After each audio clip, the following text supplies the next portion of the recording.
자, 전 재산을 사회에 기부한다. 와, 이거야말로 최고의 선행이라고 다들 생각하잖아요?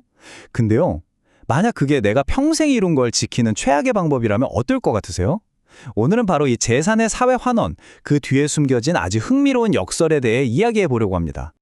보통 이런 이야기 들으면 정말 숭고하다, 대단하다 이렇게 생각들 하시잖아요. 그쵸? 그런데 오늘 우리가 함께 살펴볼 내용은요. 이 당연해 보이는 선행에 대해 아주 날카로운 질문을 하나 던집니다. 아마 이 이야기를 듣고 나면 여러분의 생각도 조금은 바뀔지 몰라요. 아니, 가진 걸 전부 내어준다는데 이게 왜 역설이 될 수 있을까요? 그 이유는요. 이 기부라는 행위가 우리가 생각하는 것보다 훨씬 더 복잡하기 때문이에요. 자, 그 속으로 한번 들어가 보시죠. 네, 정말 들으면 가슴이 뭉클해지는 그런 선언이죠. 보통은 여기서 딱 이야기가 끝나고 막 박수가 터져 나오잖아요. 그런데 말이죠. 우리는 여기서 멈추면 안 됩니다. 한 걸음만 더 들어가서 물어봐야 해요. 그래서 그 엄청난 재산은 과연 어떻게 쓰였을까 하고요. 이렇게 정말 좋은 뜻으로 시작한 일이 때로는 정말 안타까운 결과로 이어지기도 합니다. 한 사람의 평생이 고스란히 담긴 그 유산이 어떻게 흔적도 없이 사라져버리는지, 그 진짜 대가가 뭔지 한번 자세히 들여다볼게요. 바로 이 떡장수 할머니의 이야기가 이걸 정말 딱 보여주는 사례예요. 평생 떡을 팔아서 수십억 원을 모으셨고 그 피 같은 전 재산을 한 학교 재단에 톡 기부하신 거죠. 처음에는 다들 그분을 위대한 분이다, 영웅이다 하면서 칭송했죠. 그런데 시간이 지나면서 어떻게 됐을까요? 할머니의 이름은 사람들에게서 완전히 잊혔고요. 그 돈은 원래의 뜻과는 전혀 상관없는 곳에 쓰이면서 오히려 온갖 문제의 씨앗이 되어버리고 말았습니다. 자, 이 문제를 제대로 이해하려면요, 우리가 재산을 보는 관점 자체를 한번 확 바꿔볼 필요가 있어요. 오늘 살펴보는 이 자료에서는 재산을 그냥 내 돈, 개인의 소유물이 아니라 일종의 에너지라고 봅니다. 이게 무슨 말이냐면 원래는 인류 모두의 것인데 잠시 나라는 사람에게 모인 것뿐이라는 거죠. 그렇기 때문에 이걸 올바르게 써야 할 책임이 나한테 있다는 거예요. 와, 이거 정말 파격적인 생각 아닌가요?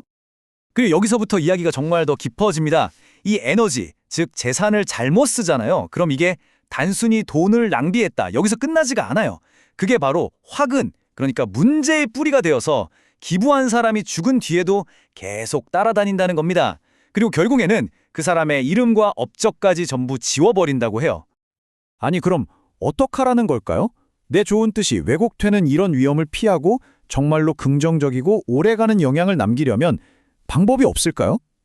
다행히도 그 올바른 방법이 있었습니다. 자, 아주 성공적인 모델을 한번 볼까요? 바로 노벨 재단입니다. 알프레드 노벨 100년이 훌쩍 넘었는데도 그 이름은 여전히 전 세계인의 존경을 받잖아요. 이게 바로 영원한 유산이죠. 도대체 왜 그럴까요? 비결은 바로 특정 연구 분야에 상을 준다는 아주 명확하고 구체적인 사명에 있었습니다. 바로 그 사명 덕분에 시대가 아무리 바뀌어도 재단은 계속해서 스스로를 발전시키면서 그 명성을 이어올 수 있었던 거예요. 자, 이제 핵심적인 차이가 눈에 확 들어오시죠? 그냥 좋은 데 써주세요 하고 맹목적으로 기부하면 어떻게 되나요? 이름은 금방 잊히고 돈은 엉뚱한 데 쓰이고 결국엔 그걸로 싸움만 나요. 하지만 반대로 노벨재단처럼 뚜렷한 목적을 가진 재단을 만들면요, 설립자의 유산은 그대로 보존되면서 그 숭고한 뜻이 계속해서 이어지는 거죠. 결국 핵심은 이겁니다. 내 재산을 어떻게 써야 하는지에 대한 아주 명확하고 법적으로 구속력 있는 지침, 이게 있느냐 없느냐의 차이예요. 이렇게 재단을 만드는 게 한 가지 방법이라면 이것보다 훨씬 더 개인적이면서 어쩌면 더 본질적인 길이 하나 더 있습니다. 그건 바로 내 뜻을 이어갈 가치 있는 후계자를 직접 찾는 겁니다. 근데 여기서 말하는 후계자는요, 우리가 그냥 생각하는 재산 상속자랑은 개념이 완전히 달라요. 이건 바로 제자에 가깝습니다. 단순히 돈, 그러니까 도구를 물려받는 게 아니고요, 창업자의 이념과 사명, 즉 목적, 그 자체를 물려받아서 스승이 시작한 일을 완성시킬 사람, 바로 그런 사람을 말하는 거죠. 이건 너무나 유명한 실제 사례가 있죠. 바로 삼성의 창업주 이병철 회장이 아들인 이건희 회장을 그냥 상속인이 아니라 자신의 제자로 선택한 경우입니다. 아들을 후계자이자 제자로 삼은 거죠.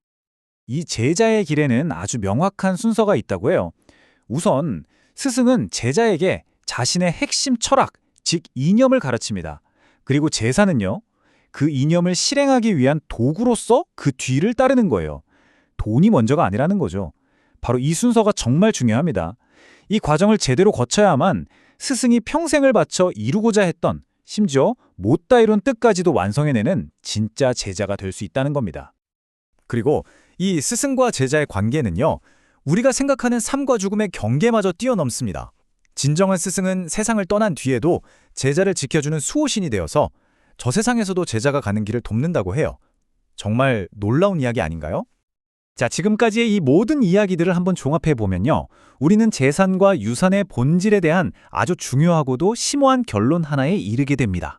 그건 바로 나의 책임은 무덤 너머까지 이어진다는 겁니다. 결국 핵심은 딱 이거예요. 죽음이 모든 책임의 끝이 아니라는 겁니다. 내가 평생 모은 그 재산, 즉 잠시 나에게 맡겨졌던 사회 전체의 에너지가 과연 어떻게 쓰이는지에 대한 책임은 내가 이 세상에 있든 없든 계속해서 이어진다는 거죠. 그래서 오늘 이 이야기는 우리에게 아주 강력한 질문 하나를 던집니다. 재산은 내가 잠시 맡아서 그 방향을 정해주는 우리 모두의 에너지라고 하는데요. 그렇다면 여러분의 유산은 과연 어느 방향을 향하게 될까요? 단순히 뒤에 남겨두는 것을 넘어서 무엇을 움직이게 만들고 싶으신가요?